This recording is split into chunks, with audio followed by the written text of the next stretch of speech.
Good evening, everyone, and thanks to Dr. Mittu and Dr. Rajgopal for inviting me for this particular meeting. So like the title of the session, controversies, this is a controversial issue, one, because we have very limited data, and second, different centers have been following different policies when managing these patients. So TB in a liver transplant recipient. So let's look at the burden. This was the WHO 2024 Global TB report. So these are the countries which have more than 1 lakh incident cases, and this is in 2023, with India having more than 2 million cases. And the entire South Asia, you can look, the entire burden of TB lies here. If you look at how the burden has been changing over the last 15 years, there was a definite dip during COVID time, and then there was a rapid uptick, possibly because of under-reporting, during which time all of these cases were missed and then reported later, and a rise in burden of tuberculosis because of that. What about burden in decompensated CLD? That is what we are here to discuss. So a common disease in our part of the world, and when a patient of cirrhosis who's a bit immunocompromised also develops tuberculosis on top. So this was a Danish cohort of more than 22,000 patients over almost 20 years, and they looked at an incidence of 168 per 100,000 person years, and it was found to be highest in men more than 65 years of age. What about Indian studies? I could find this one Indian study of 667 patients who were diagnosed with cirrhosis and subsequently diagnosed with tuberculosis, giving a prevalence rate of 7.3%, and the maximum prevalence was found to be in alcoholics for obvious reasons, followed by viral and followed by cryptogenic and other causes of cirrhosis. Another issue which we deal with frequently is a patient of cirrhosis who has difficult to treat ascites or refractory ascites, and a number of times we are in a dilemma whether patient has a superadded tubercular ascites along with it. So on this particular issue, there was a study from PGI Chandigarh, which was a case control study, where they looked at 20 patients of cirrhosis who had either peritoneal or pleural TB, compared them with 20 patients who had cirrhosis with SBP, and they found that obviously in peritoneal tuberculosis, the SAG was slightly lower, lymphocytosis was higher, polymorphonuclear leukocytosis was lower, total protein was higher in these patients, and ADA was obviously higher. But as compared to general population, the ADA in a cirrhotic patient who develops tubercular ascites is lower. The cutoff has been defined to be lower, and this was the cutoff they defined, and the ADA of more than 26 had a OROC of 93 to be able to diagnose tubercular ascites.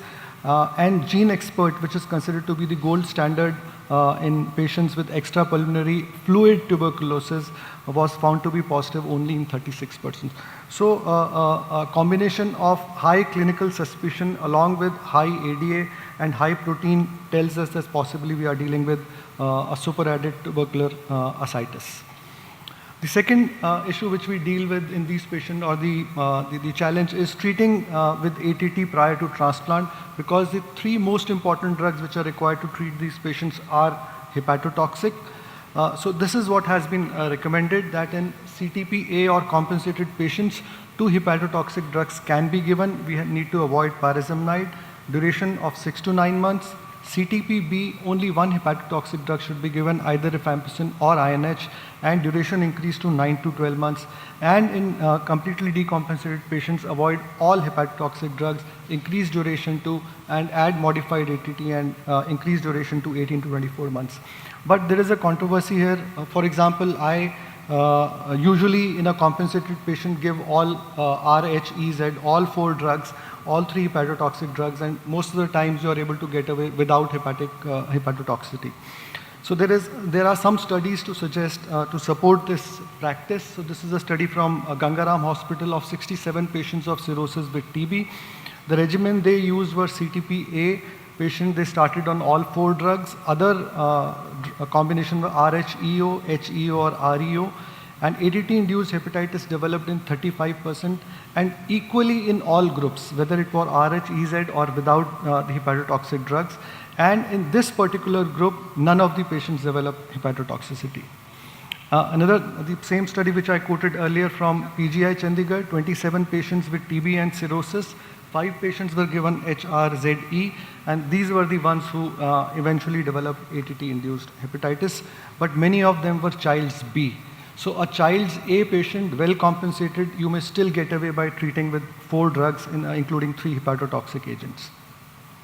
Another issue where we have a lot of controversy is many physicians, hepatologists believe that INH is more hepatotoxic. Some say rifampicin is more hepatotoxic. So what is it? So this was a study I found, a Cochrane meta-analysis of 10,000 patients, adults and children, non-HIV, where they compared different prophylactic regimens where alone rifampicin was used or alone INH was used, rifampicin plus INH versus INH and the other regimens.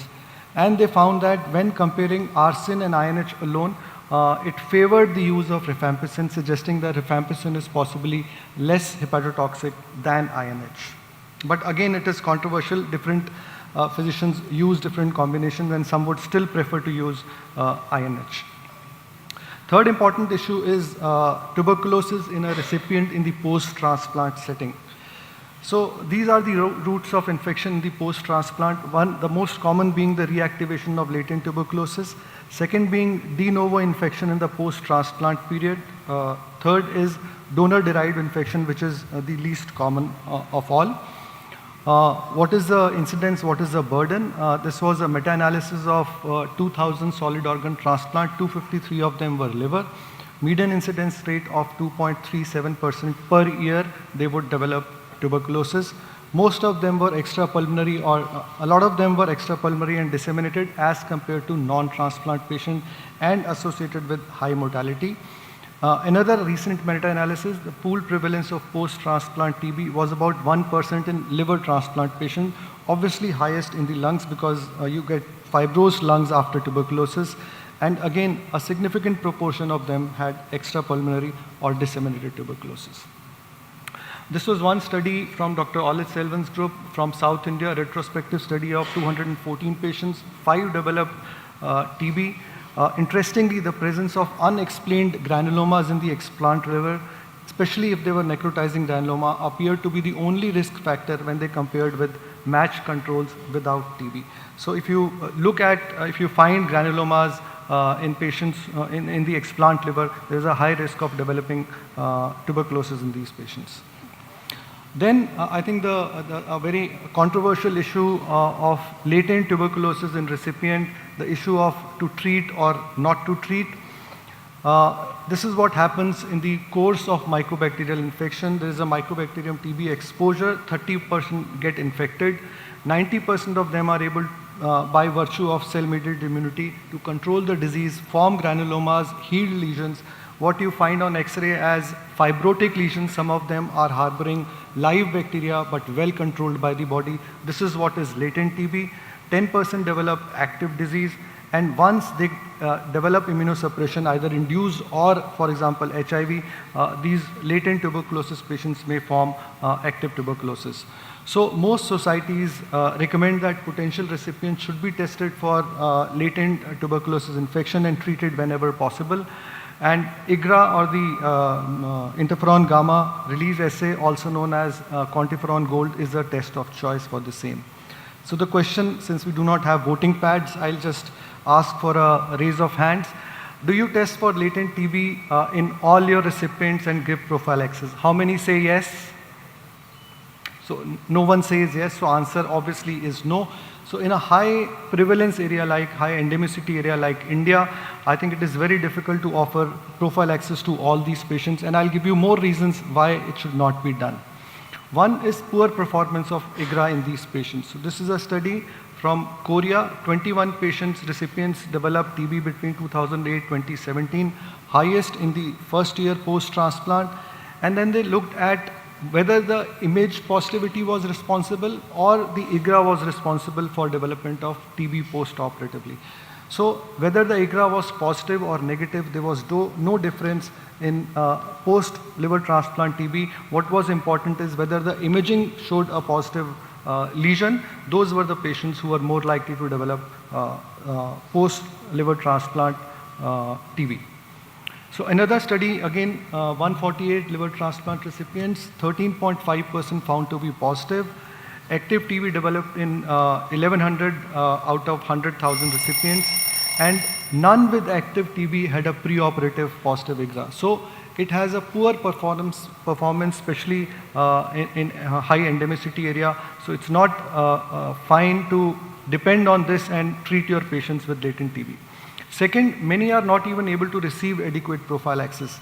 Again, this study suggested that almost 1/3 of these patients discontinued, and the major reason for discontinuation was liver transplantation among all solid organ transplant. And over 4.57 years of post-transplant, none of these patients developed TB, whether they discontinued or continued prophylaxis. So it did not matter. Third, obviously prophylaxis leads to adverse events because these are hepatotoxic drugs. In this systematic review, 2.1% developed reactivation, but 10 times more developed adverse events, and 50% of them were due to INH. So this was a survey from 16 Indian liver transplant centers, and only one center reported treating latent TB infection, and still reported no increase in active TB post-transplant in those with positive IGRA.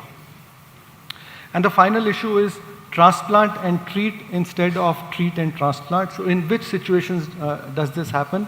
This happens in patients who have ATT-induced DILI and acute liver failure. 70% mortality rate once these patients have developed ATT-induced liver failure. So you have to transplant first and treat with ATT later.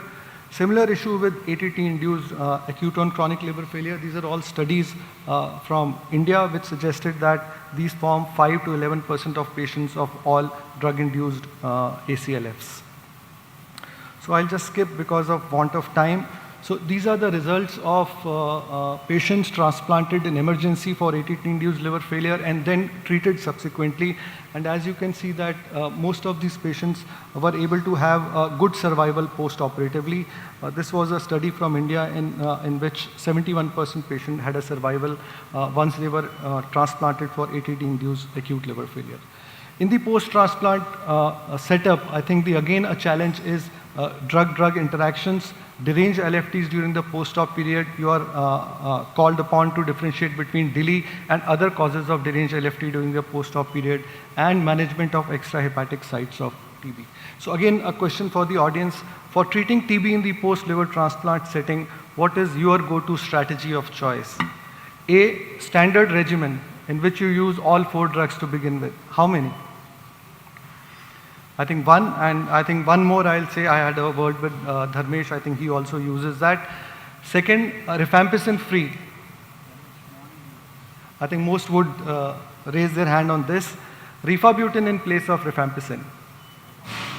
But issue is rifabutin is usually not available, and obviously this is not an option. I'll just finish in next 2-3 slides. So these are the important drug interactions. Rifampicin is a very potent inducer of CYP3A4, of which all these immunosuppressant drugs are substrates, and their levels come down very significantly. So if you are giving rifampicin, you have to increase the doses by about 2 to 5 times the usual doses. Including steroids, you increase by 1.5 times. Rifabutin is also an inducer of CYP3A4, but a less potent inducer. You may have to increase the dose by 1 to 2 times. And pyrazinamide has been shown to reduce the levels of cyclosporin. This is a study which suggested that rifampicin, rifabutin have similar TB clearance rates when compared with each other. So these are my final take-home messages.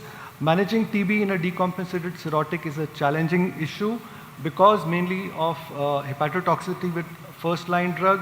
You give 0, 1 or 2 liver toxic agent depending on the stage of the disease. ATT-induced ACLF and ALF are best treated post-liver transplant. You transplant and treat later. Post-transplant challenges, the main challenge is to give rifampicin-free regimen for which you require longer duration, higher risk of graft failures and higher mortality. pre-op testing and treating for latent tuberculosis infection, especially in a high endemicity area, is neither protective nor cost effective and may even be dangerous. Thank you for a patient hearing. And we cordially invite you to this year's LTSI Con along with debates and controversies in liver disease in November. I want to ask one question. If there is... I think something wrong with the mic. Hello? Yeah. So, there is a patient in which everything has been done to evaluate the tuberculosis pre-op, but nothing was found. During operation, you found tubercle on the peritoneum. So, when will you start ATT and what will be your regimen? So I think obviously these tubercles, you would take histopathology, and if they are necrotizing granulomas, you would start with modified, I would start with modified ATT early. When, sir? Which post-op day? So maybe within a week. Within a week? Yeah. And as soon as the patient has been started orally, maybe after a week we can start him on modified ATT. You can start with ethambutol, levofloxacin, ethambutol, ofloxacin, and subsequently add INH, and maybe later, few months, maybe 2 or 3 months down the line, even rifampicin. One more question, sir. So, if we start ATT post-transplant, should we start all the 4 drugs at one go, or has it to be sequential sort of thing? So that's why I said, that's what I said, that you start with modified ATT to begin with and slowly add... Sorry, sir, not this patient, sir, generally. Not this patient, any patient. Post-transplant period? Tuberculosis. Should we start all 4 drugs at a time if we want to start, or should we be sequential, like one medicine at a time and check the LFTs, then add the second one and then check the LFTs? You're talking about post-transplant period? Yes, post-transplant. So what I would do is start with at least 3 drugs, which would include either rifampicin or INH along with 2 other non-hepatotoxic drugs, and subsequently add the 4th one. Okay, sir, thank you. Very nice talk, Dr. Kaushal. Any experience on flare of tuberculosis in a partially treated patient after transplantation? Personal experience, no. But yes, any partially treated patient in an immunosuppressed state can have a flare. Because we have very less data in the Indian setting in this context. Right.